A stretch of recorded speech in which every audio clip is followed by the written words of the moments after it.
The night everything changed. I used to believe those dramatic friendship breakups only happened in films, the kind where one explosive evening sends a close-knit group into chaos. It always felt too theatrical to be real. But that belief shattered the night it happened to us. There were 4 couples in our circle. We were inseparable, more like an extended family than just friends. Our bonds had formed naturally.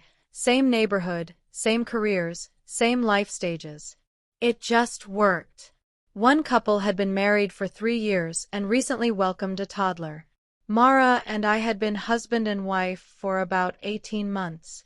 The third couple had tied the knot last summer, and the last pair, Nick and Rachel, were in the thick of planning their February wedding. Everything felt solid. We celebrated birthdays together, hosted barbecues in each other's backyards, spent holidays as a group.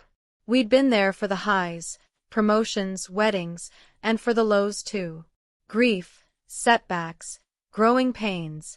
It all made us believe our bond couldn't break. Then came the night that proved us wrong. The quiet before it all fell apart.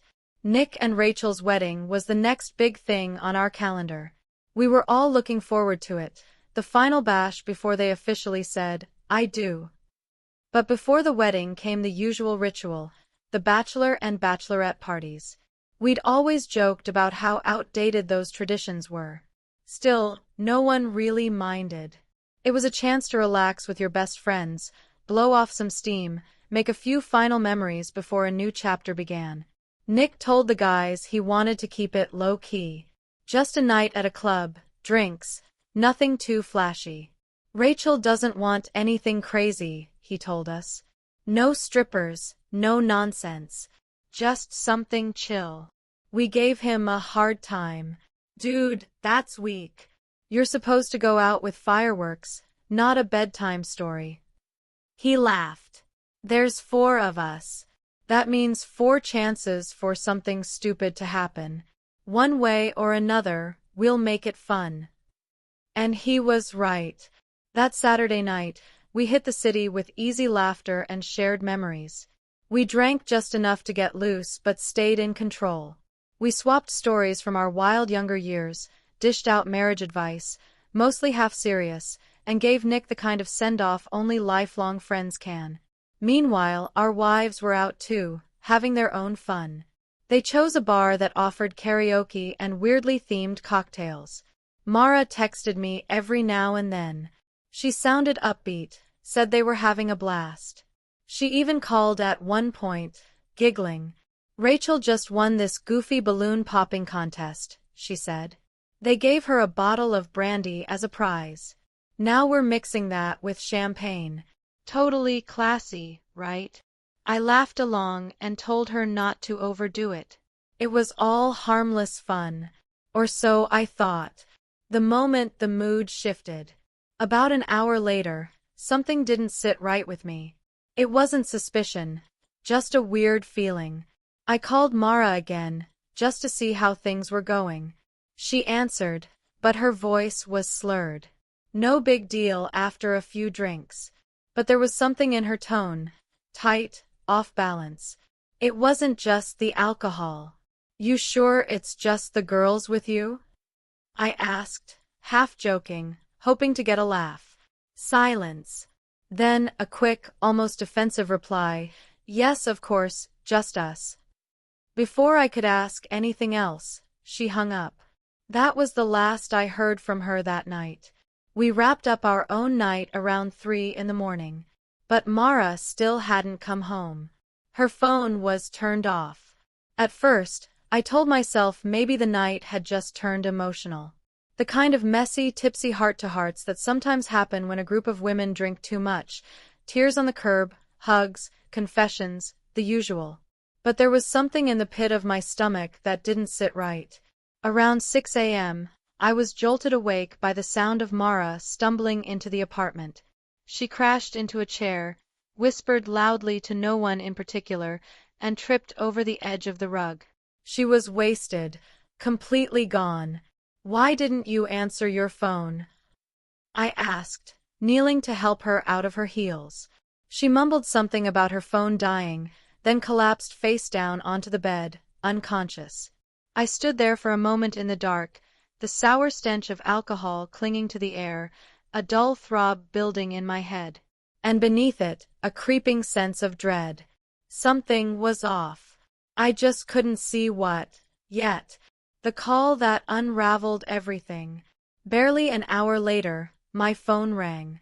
It felt like a spike driving through my skull. Nick's name lit up the screen. No hello. Just, she back yet? Yeah, I replied, still groggy. She got in not long ago. Completely hammered. Can she talk? She's passed out. There was a pause. Then Nick let out a sharp breath. Ask her what the hell they did last night. Because I just went through Rachel's phone. In the background, I heard shouting. Then a loud crash. Glass, maybe. Rachel was screaming. Nick's voice cut through again, hard and disbelieving. Remember how Rachel made it clear? No strip clubs. No wild stuff. She said we should respect our brides. Be better than that. I braced myself. They had male strippers, man. At the bar. My whole body went still. Wait. What? I'm sending you the pictures, he said. You need to see this. Moments later, my phone buzzed. I opened the images, and everything inside me sank. There they were, Mara, Rachel, and the other two wives. Dressed provocatively, surrounded by clearly hired male dancers. But it wasn't just some light-hearted performance. The photos were graphic. There was touching, groping, even kissing, things that left no room for excuses. Then Nick called again, angrier now. She stumbled in, dropped everything in the hallway. I picked up her phone, and yeah, like a moron, I looked. There's a video. You don't have to send it, I said quickly. The photos are enough. But the damage was already done. The fallout. I didn't wait for Mara to wake up naturally. I shook her awake, calm but cold. I saw the pictures, I told her. She blinked in confusion, then her expression changed to fear. She started stammering, trying to explain. It's not what it looks like. It was just some dancing. I didn't. I held up the phone. The images said everything. She went silent. Pack your things, I said. You need to go. She broke down, sobbing. Begged me to listen. Claimed it was a mistake, said she was drunk, overwhelmed, didn't mean any of it. But it didn't matter. What she broke couldn't be put back together. An hour later, Nick sent a message to our group chat. Wedding's off. If you want the details, ask Rachel. I'm done. That one sentence hit us all like a bullet. By the end of the day, 2 more marriages, mine included, were on the verge of collapse. 3 out of 4 couples torn apart in a single night. What remains after the wreckage? A week later, Nick asked the rest of us guys to meet up. It wasn't a celebration. It was more like a funeral. We weren't grieving our wives, or even the relationships themselves. We were mourning the lie we'd all believed in. How do you even drink enough to forget what's right and wrong? Someone asked over a glass of whiskey. Nick stared into his drink, quiet for a moment. Then he said, maybe it's not about forgetting.